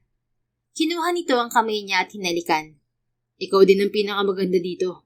Hindi lang dito, Mrs. Kahit saan tayo magpunta, ikaw ang pinakamaganda. Nagwala ang puso ni Rina, kahit na alam niyang nasa labas lang sila kaya ganito umakto si Frank. Naghoramentado pa rin ang dibdib niya. Dapat lang naman, di ba? Kasi ako ang asawa mo. Pabirong sagot niya. Sa halip na pakawala ng kamay niya ay pinaglaruan pa nito yon. Ikaw naman talaga ang pinakamaganda, Mrs. Catarina Buenaventura. Pakiramdam ni Rina ay matutunaw siya kung hindi pa nang istorbo ang isang staff ng coffee shop. Sir, ma'am, dinala ko na ang order nyo. Kanina pa po kayong tinatawag pero hindi niyo yata narinig. Anang staff. Bumaling si Frank sa staff. Sorry, miss. Nakakadistract kasi itong ganda ng asawa ko. Ay, oo nga po, sir. Ang ganda ni ma'am. Hindi po nakapagtataka na in love kayo. Nakangising sagot ng staff. You're blushing, Rina. Nakangising baling sa kanya ni Frank pagkaalis ng staff. Ramdam nga niya ang pamumula ng muka. Kasi naman, ano ba yung mga sinabi mo sa staff? Totoo naman yung sinabi ko Saka nag-agree naman siya. Inakala tuloy nila na patay ka sa akin. Hindi ba dapat naman talaga na patay ako sa asawa ko? Nakangiting tanong nito. Muling nagwala ang puso ni Rina. Ewan ko sa'yo, Frank. Magbabanyo na nga muna ako. Samahan na kita, Mrs. Ha? Wag na. Malapit lang yung banyo dito. At hindi mo pwedeng iwan ang kape natin. Pero baka sa banyo ng lalaki ka na naman pumasok. Natawa siya nang maalala yon. Wala lang ako sa sarili nun, Frank. Hindi na yun mauulit. Nakangiting iniwan niya si Frank sa mesa nila. Pagpasok ni Rina sa banyo, bigla ay naalala niya kung paano sila nagkakilala ni Frank. Ilang linggo pa lang ang nakalipas mula nang abutan siya nito na umiiyak sa banyo. Subalit pakiwari niya ay matagal ng panahon yung nangyari. Napahawak si Rina sa muka kasabay ng pagharap sa salamin. Kitang-kita niya ang namumulang muka, maging ang mga mata niya ay kumikislap. Sa loob ng 5 taon, ngayon na lamang niya muling nakita ang sarili sa ganoong ayos. Katarina, wag mo sabihin na i-inlove ka kay Frank. Wika niya sa sarili. Napalunok si Rina. Posible ba na sa loob lamang ng maiksing panahon ay nahulog na ang loob niya kay Frank? Napagtanto niyang simula nang makalabas siya ng ospital, ni minsan ay hindi na sumagi sa isip niya ang dating nobyo. Lagi ay si Frank na ang nasa utak niya. Natigilan si Rina nang isang babae ang pumasok sa banyo. Agad kasing nasa kanya ang mga mata nito na tila siya ang sadya roon. Excuse me, untag ng babae. Lumapit ito sa kanya. May kailangan ka, miss? Tanong ni Rina sa kaharap. Maganda ang babae at halatang elegante. Pumasok sa isip niya ang dating nobya ni Frank na naghahabol sa asawa. Hindi siya magtataka kung sabihin ng babae na ito nga ang babaeng yon. Pinasadahan siya nito ng tingin. I'm Giselle Mendoza, Frank's ex-girlfriend. I'm sure kilala mo si Frank, miss. Nakita ko kayo magkasama. Ikaw ba ang bagong girlfriend niya? Oo. Nabanggit ka nga sa akin ni Frank, miss. Really? Namilog ang mga matang tanong nito. Tipid siyang umiti sa babae. Nabanggit ka niya sa akin. Sabi ni Frank hindi mo raw matanggap na hiwalay na kayo, kaya madalas ka magpakita sa kanya. Kung ganon, girlfriend ka nga ni Frank? I'm his wife, Giselle. Sagot ni Rina, ipinakita niya ang suot na wedding ring. Ha? Kasal na si Frank? Imposible. Bakit hindi ko alam? Laglag ang panga at hindi makapaniwalang tanong nito. Dahil isinekreto lang namin ni Frank ang kasal namin, wala pang nakakaalam kundi ang pamilya niya. Ngayon, kasama ka na rin. Napasinghap ang babae. I can't believe he's married. He didn't even want a serious relationship. Marahang umiti si Rina. Naiintindihan ko, Giselle. Nabanggit nga sa akin ni Frank na wala siyang naging seryosong relasyon bago niya ako makilala. Alam ko na mahirap paniwalaan na kasal na si Frank kasi ako rin hindi makapaniwala na pinakasalan niya ako. But it's true. Frank and I are really married. Mabilis man ang pagpapakasal namin pero totoong nararamdaman namin sa isa't isa. Namula ang mga mata ng kaharap. I'm sorry. It's just that mahal ko si Frank. Hindi seryoso ang relasyon namin nung una, pero kalaunan nahulog ako sa kanya. Nakakaunawang tumango si Rina. Naiintindihan niya ang nararamdaman nito dahil gaya nito, naranasan din niyang masaktan sa dating nobyo. Naiintindihan ko, Giselle. Alam kong isa lang ako sa maraming babae na may gusto sa asawa ko. At maswerte lang ako dahil ako nagustuhan niya. Alam kong mahal mo si Frank, pero huwag mong sayangin ang oras mo sa paghahabol sa lalaking hindi para sa'yo, Giselle. May ibang lalaking nakalaan para sa'yo. Yung lalaking susuklian ng pagmamahal mo at hindi ka sasaktan. Naluluhang tumango ang dalaga. Salamat. Don't worry, hindi ko nahahabulin si Frank. Kaya ako lang naman siya hinahabol dahil alam kong wala pa siyang babaeng sineseryoso. At naiisip kong may pag-asa pa ako sa kanya. Pero ngayong kasal na siya, titigilan ko na siya. Salamat, Giselle. Ngumiti ito. Ang swerte mo dahil ikaw ang nag-iisang babaeng minahal ni Frank. So please love him back and don't hurt him. Ngumiti rin si Rina. Makakaasa ka. Mamahalin ko si Frank at aalagaan ko siya tulad ng pag-aalaga niya sa akin. Suminghot ito at tumango. Well then, I have to go. Ilang minuto pag-alis ni Giselle ay lumabas na rin si Rina at bumalik kay Frank. Rina, bakit ang tagal mo? Muntik na kitang sundan sa CR. Salubong ni Frank pag-upo niya sa harap nito. Sorry, nakita kasi kami ng ex-girlfriend mo. Pinuntahan niya ako sa CR. What? Pinuntahan ka ni Giselle? May ginawa ba siya sa'yo? Nag-aalalang tanong nito. Masuyong hinawakan nito ang braso niya bago umangat ang kamay sa mukha niya. Ngumiti siya. Frank, walang ginawa ang ex mo. Nag-usap kami ng maayos. Sinabi niya na titigilan ka na niya. Hindi na raw siya maghahabol sa'yo. Really? Tumango siya. Naniwala siya sa mga sinabi ko. Anong sinabi mo sa kanya? Lumunok siya. Sinabi ko na kasal na tayo. Nabiglaan ang kasal natin at pamilya mo lang ang may alam. Na mahal mo ako kaya pinakasalan mo ako agad. At ipinangako ko sa kanya na mamahalin kita taalagaan. Gumuhit ang ngiti sa mga labi nito. Kung ganun, kailangan mong tuparin na ipinangako mo kay Giselle para hindi niya tayo balikan. Kung makapagsalita ka, parang tayo pa ang may utang dyan sa ex-girlfriend mo ah. Natawa ito bago muling sumeryoso. Thank you, Rina. I told you, you will be effective as my wife. Muling naghurumentado ang puso ni Rina nang kunin ni Frank ang kamay niya at halikan. You're welcome, Frank. Goal ko naman talaga na itubo yung ex mo. Sagot niya bago pinagdiskitahan ang inumin niya. Ilang sandali pa ay tumayo na sila dahil malapit na ang flight ni Frank. Isasakay muna kita bago ako magpunta sa airline. Ani Frank. Hawak ang kamay niya ay giniya siya nito sa pick-up area ng terminal. Habang hinihintay ang pagdating ng ibinok niyang sasakyan, ay masuyo siyang pinihit ni Frank paharap dito. Take care, Mrs. Tatawagan agad kita pagdating ko sa Japan. Don't worry about me. Mag-ingat ka sa flight mo. I will, Mrs. Ngumiti ito at hinawakan ang mukha niya. Remember what you said to me? That I'm allowed to kiss you? Lumunok siya at napatingin sa mga labi nito. Oo, sinabi ko nga yun. Well, Mrs., I think you need to kiss your husband goodbye right now. Baka nasa paligid lang si Giselle, nanonood sa atin. Bago pa nito matapos ang sasabihin ay tumingkayad na siya para abutin ang mga labi nito. Kasabay ng pagwawala ng puso ay nararamdaman niya ang pag-angkin nito sa mga labi niya. Malalim ang halik na pinagsaluhan nila ni Frank bago siya nito pinakawalan. I love you, my wife. Please take care of yourself while I'm away. Wala sa sariling tumango si Rina.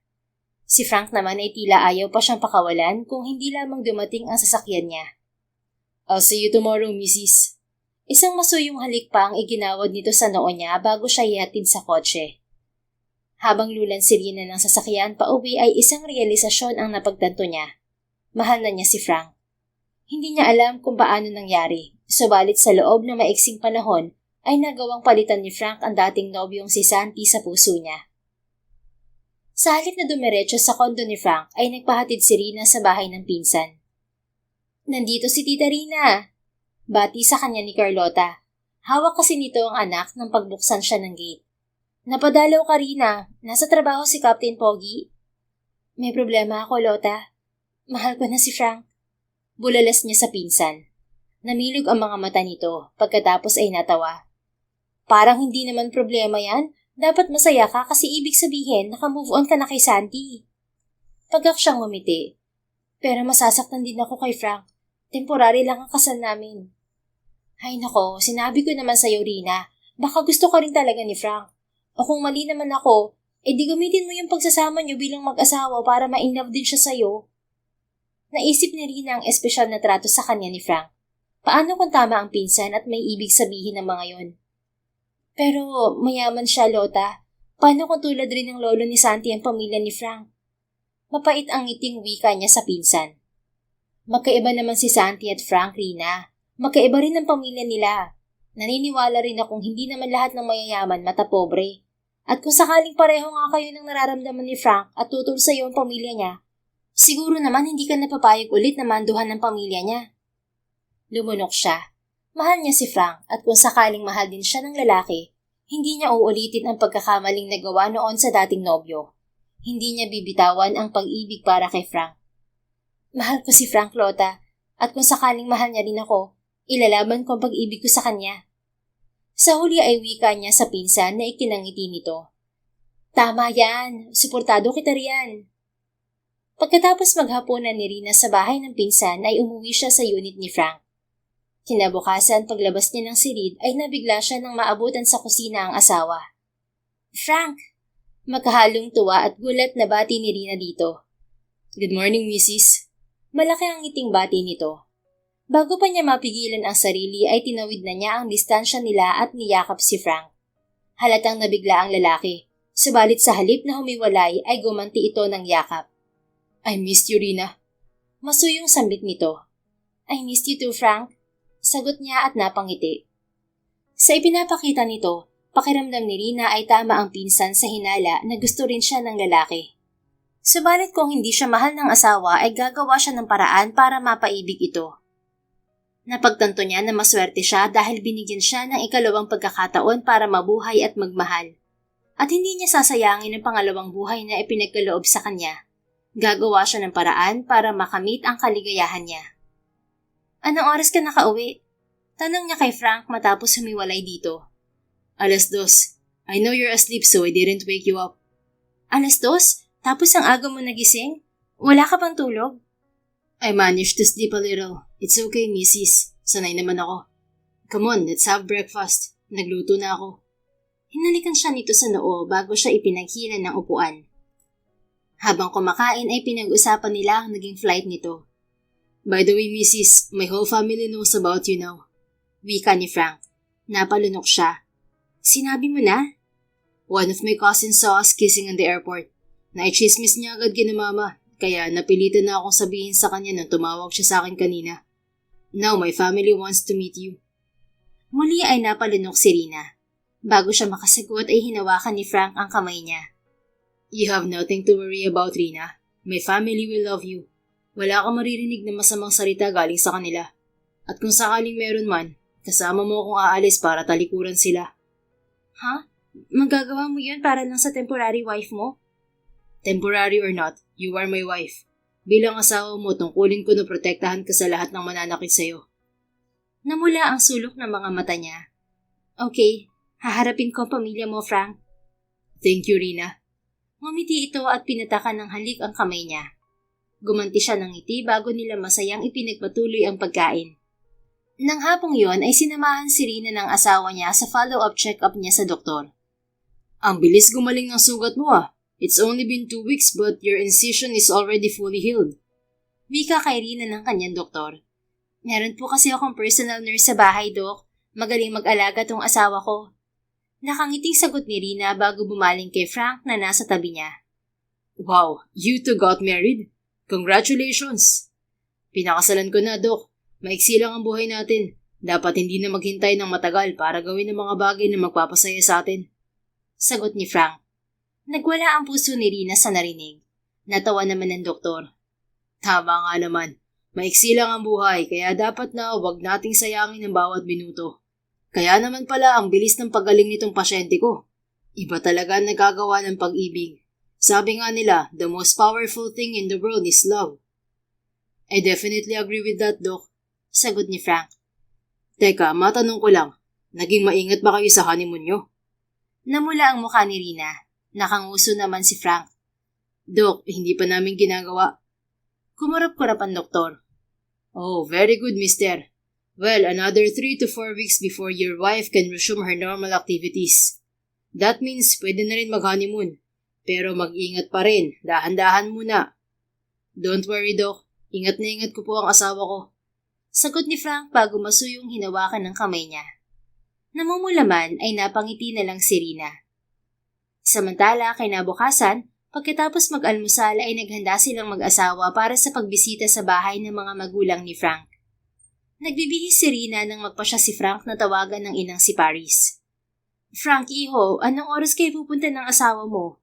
Tanong ng ina mula sa kabilang linya. Before lunch, ma. My wife is still preparing. Oh my goodness, iho. Hindi pa rin ako makapaniwala na nagpakasal ka ng hindi namin alam. Mag-usap tayo mamaya, lalaki ka. How could you do this to us? Your parents. Ngumuso siya sa nagtatampong boses ng ina. Ma, I'm sorry. But I just really couldn't wait to marry my wife. Hindi ko sinabi sa inyo because you won't settle for a rush wedding. Bumuntong hininga ang nasa kabilang linya. Just bring her here and promise to marry her again.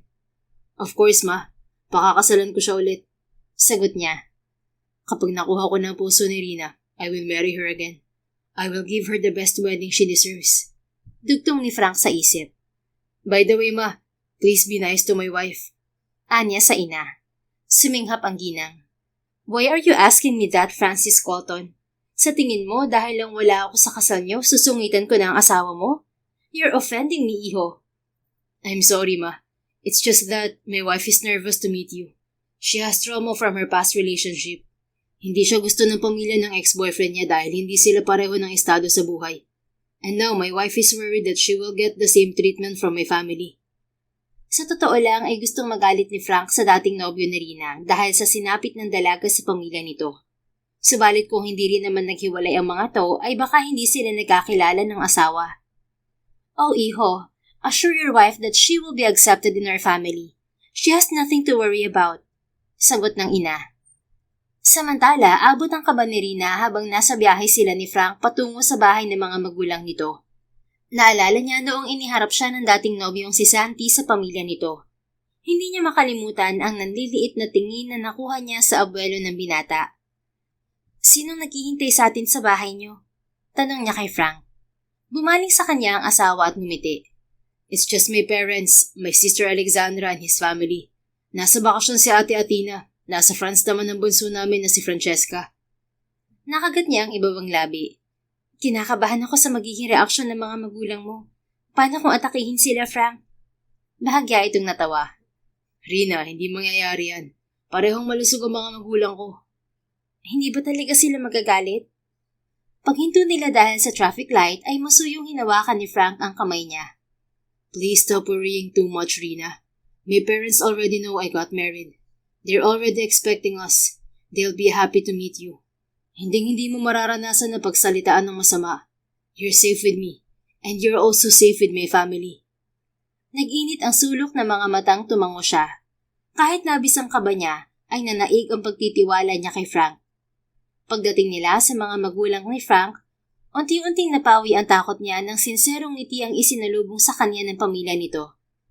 Everyone, meet my wife, Katarina. Buong pagmamalaking wika ni Frank sa pamilya nito bago bumaling sa kanya. Rina, baby, this is my mother, Paris, my father, Logan, my sister, Alexandra, and her husband, Vince, and lastly, their daughter, Alexis. Nilapitan si Rina ng ina ni Frank at niyakap. Iha, masayang-masaya akong makilala ka. You're very pretty, and I can see why my son fell for you and married you immediately. Nag-init ang sulok ng mga mata ni Rina sa mainit na pagtanggap ng ginang. Thank you po, tita. Masaya po ako na makilala kayo. Call me Mama, iha. Papa naman para sa Tito Logan mo. Nabanggit ni Frank na wala ng mga magulang mo. From now on, we are your parents, Rina. You married my son, and that makes you our daughter now. Ate Alexa naman sa akin. Wika ng kapatid na si Alexandra na nakangiti rin sa kanya. Sa isang iglap ay napalitan ng ngiti ang kaba sa puso ni Rina. Tulad ng sinabi ni Frank, ay wala nga siyang dapat na ipag-alala sa pamilya nito. Paano kayo nagkakilala ni Rina, iho? Tanong ng ina ni Frank na si Paris habang kumakain sila ng tanghalian. We met 4 weeks ago at the airport, ma. Sagot ni Frank. 4 weeks? Isang buwan pa lang kayo nagkakakilala ni Rina at nagpakasal na agad kayo? Napakurap-kurap na tanong ng ginang. Napalunok si Rina. Bigla ay kinabahan siya dahil hindi nila napag-usapan ni Frank ang sasabihin sa mga magulang nito. It was love at first sight, ma. The moment I met Rina, I knew she was the woman I want to spend the rest of my life with. I'm sure you can relate to that because that's also what happened with you and Papa, ma. May paninindigang sagot ni Frank. Sandali itong sumulyap sa kanya bago nagpatuloy. You're wondering why I married her immediately? It's because the day I met her, the day I fell in love with her, she got into an accident. Nasagasaan si Rina sa parking lot ng terminal. Nung nakita ko siya na walang malay at duguan, parang huminto rin ang mundo ko. I knew right then that I couldn't lose her in my life. So I promised myself that when she wakes up, I will make her mine. So when she woke up from the accident, I asked her to marry me. And thankfully, she said yes. Parehong natigalkal ang mga magulang ni Frank sa sinabi ng lalaki. Maging si Rina ay napatulala habang nakatingin sa asawa. Kahit na hindi niya alam kung totoo ang sinabi ni Frank o gawa-gawa lamang nito yun, labis ang pagwawala ng puso niya. Umaasa siya na totoo ang lahat ng yun. Oh my goodness, Iha. I didn't know you got into an accident. I'm so sorry. Wika ng ginang na makabawi. Are you okay now, Rina? Tanong naman ni Logan Buenaventura. Ngumiti si Rina. Maayos na po ako. Magaling po kasi mag-alaga ang anak niyo. Masuyong ngumiti si Frank at hinalikan ng kamay niya. You have nothing to worry about, ma, pa. Rina's already fine. I'm sorry I didn't tell anyone except for Ate Alexa. Pagkatapos siyang muling kumustahin ng mga magulang ni Frank, ay nagtanong ang mga ito tungkol sa buhay niya sa Cebu at sa ilang taon niyang pagtira sa Dubai. Ni minsan ay hindi niya nakitaan ng panghuhusga ang mga ito nang sabihin niya ang trabaho niya sa ibang bansa. Pagkatapos kumain ay dinala siya ni Frank sa sala ng mansyon kung saan dinaluhan siya ng mag-asawang Alexa at Vince. Frank, Athena will be home next week. Imporma ni Alexa sa kapatid. Akala ko ba sa katapusan pang uwi nila, ate? Tanong ni Frank. They cut short their trip because she's excited to meet Rina. Nakangiting wika ni Alexa at bumaling sa kanya. Gumanti si Rina ng ngiti sa babae. Akma siyang magsasalita nung pumasok ang kasambahay at inanunsyo na dumating na ang pinsan ng magkapatid na si Thea. May pinsan kang Thea ang pangalan? Baling ni Rina kay Frank. Tumango ito habang patuloy na pinaglaruan ng kamay niya. Oo, anak si Thea ng kapatid ni Mama na si Tita Sydney. She recently got engaged to her boyfriend. Kaya siguro nagpunta dito para ipakilala kay na Mama ang fiancé niya. Natigilan si Rina sa pagpasok ng bagong dating. Pamilyar sa kanya ang lalaking kasama ng magandang babaeng pinsan ni Frank dahil ang lalaki ay walang iba kundi ang dating nobyong si Santi. Rina, Mrs., are you okay? Untag ni Frank sa kanya. Frank, yung fiancé ni Thea. You know Santi? Tumango siya. Siya ang ex-boyfriend ko. Napaawang ang mga labi ni Alexa. Nagsalubong naman ang mga kilay ni Frank. Akmang magsasalita ang asawa nang marinig nila ang boses ng bagong dating. Rina, is that you? Sabay silang umarap ni Frank kay Santi na puno ng pagtataka ang muka. Santi. Maliit ang ngiting bati ni Rina sa dating nobyo. Nginitian din niya ang magandang babaeng kasama nito na tulad ni Santi ay may pagtataka sa muka. Gumanti ng ngiti sa kanya ang dating nobyo bago bumaling sa asawa.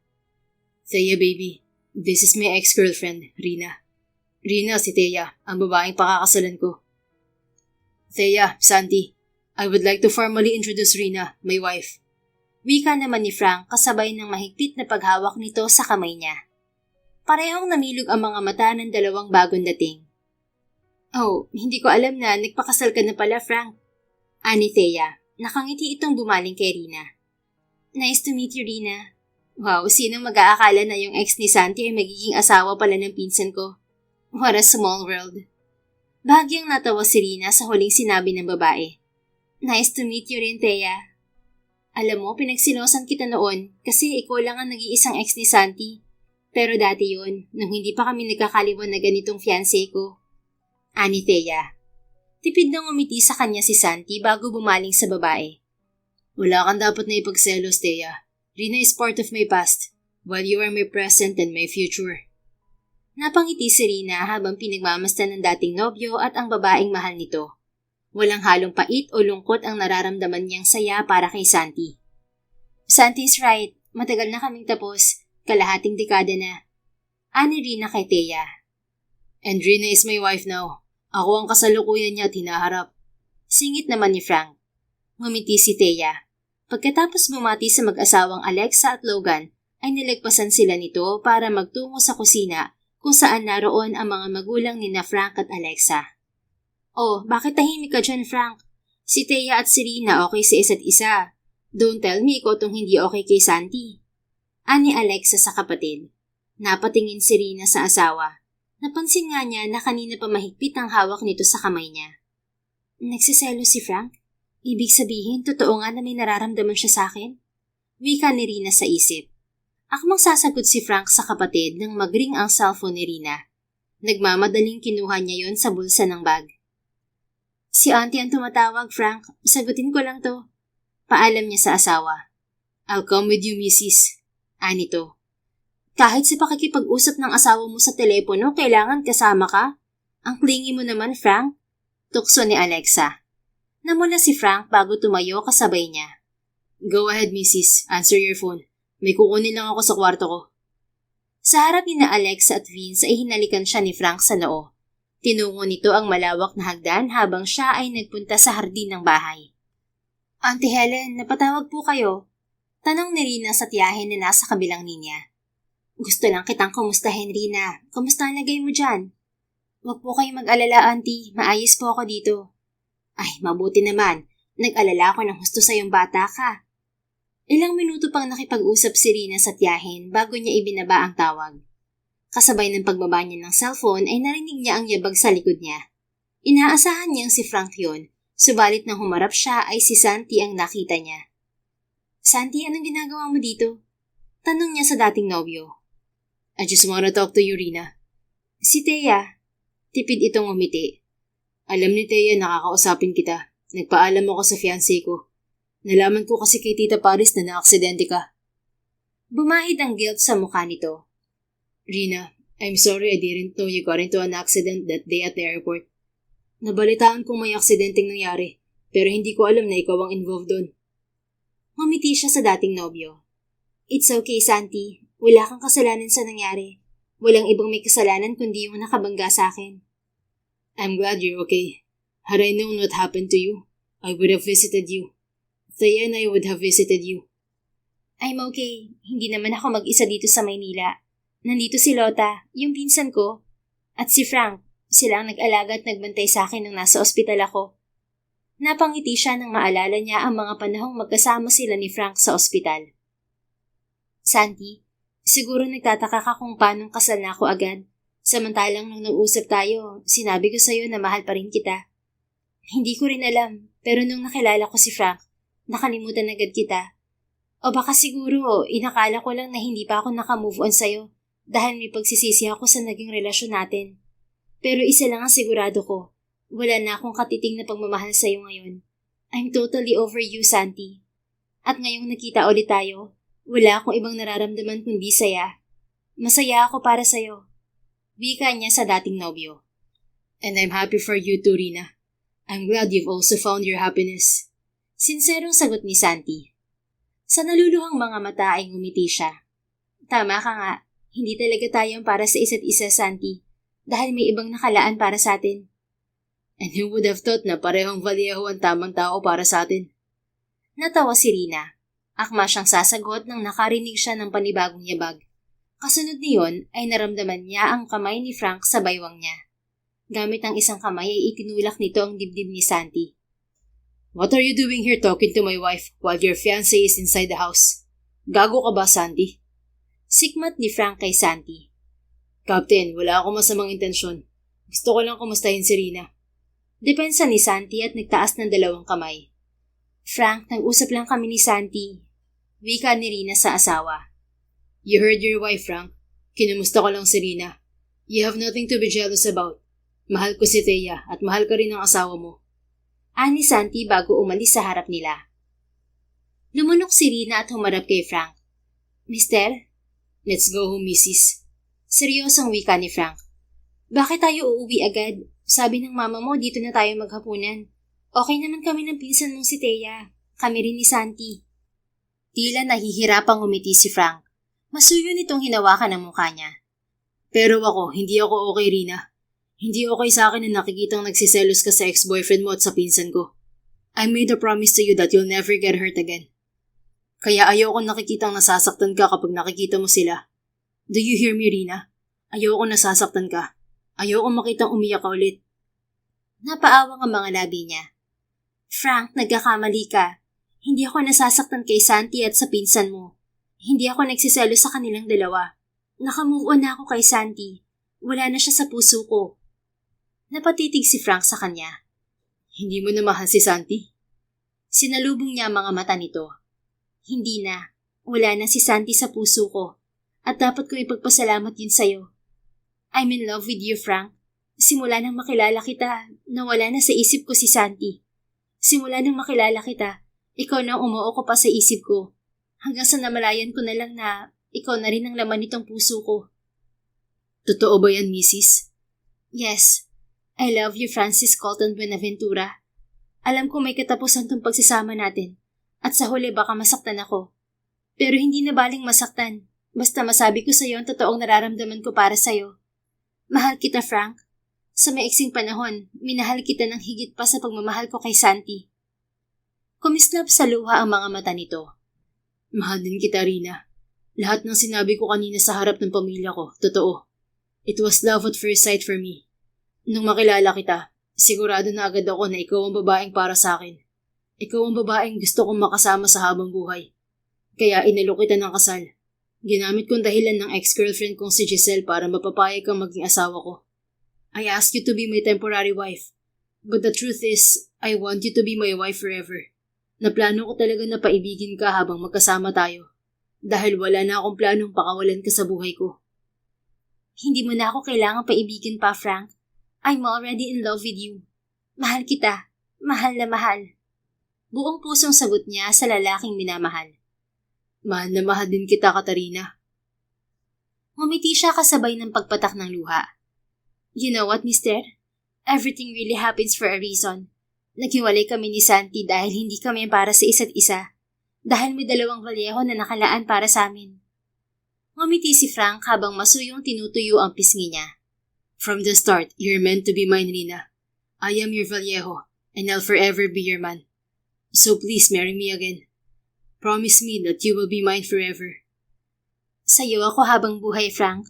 At oo, magpapakasal ulit ako sa'yo. Walang pag-aalinlang ang sagot niya. Gihigugma kita, Rina. Mahal kita. I love you. Buong suyong sambit nito. Nag-uumapaw sa saya ang puso ni Rina. I love you too, Frank. Pero saan mo natutunan yung Bisaya mo? Inaral ko. Gusto kong masabi sa'yo ang nararamdaman ko sa lahat ng lingwaheng alam mo. Nakangiting sagot nito bago siya siniil ng malalim na halik. Pagkatapos ng matamis na halik na pinagsaluhan nila ni Frank, ay bumalik sila sa loob ng bahay. Humingi ng tawad si Frank kay Santi dahil sa naging asal kanina, at pinatawad naman agad ito ng lalaki. Tulad ni Narina at Thea, naging maayos din ang relasyon ni na Frank at Santi. 3 buwan ang nakalipas ay muling naganap ang pag-iisang dibdib ni na Frank at Rina.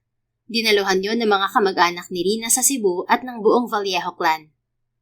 2 taon pagkatapos nilang magpakasal ay pinagkaloob sa mag-asawa ang kanilang unang anak. Naging masaya ang pagsasama ng mag-asawang Francis Colton at Katarina sa piling ng isa't isa at ng kanilang 3 anak. Ang kwento nila ay isang patunay na sa mga panahong wasak ang puso at tila walang direksyon ang lahat, doon paminsan tayo dinadala ng tadhana sa taong tunay na para sa atin. Hindi lahat ng minahal natin ay nakatakdang makasama habang buhay. At hindi lahat ng hinahangad natin ay yun ang makabubuti sa atin.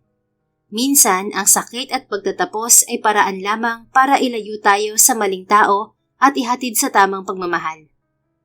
Ang kwento rin ni Katarina at Francis Colton ay paalala na ang bawat pangyayari ay may dahilan, na sa likod ng bawat luha ay may bagong simula, at ang tunay na pag-ibig ay dumarating sa oras na hindi natin inaasahan, pero siyang pinakaangkop para sa atin. The end. If you enjoyed this story, Please don't forget to like, subscribe, comment, and share. Your support helps us reach more people and spread the love. Thank you for tuning in, and we're looking forward to seeing you again soon. In the meantime, please take care and may God bless you always.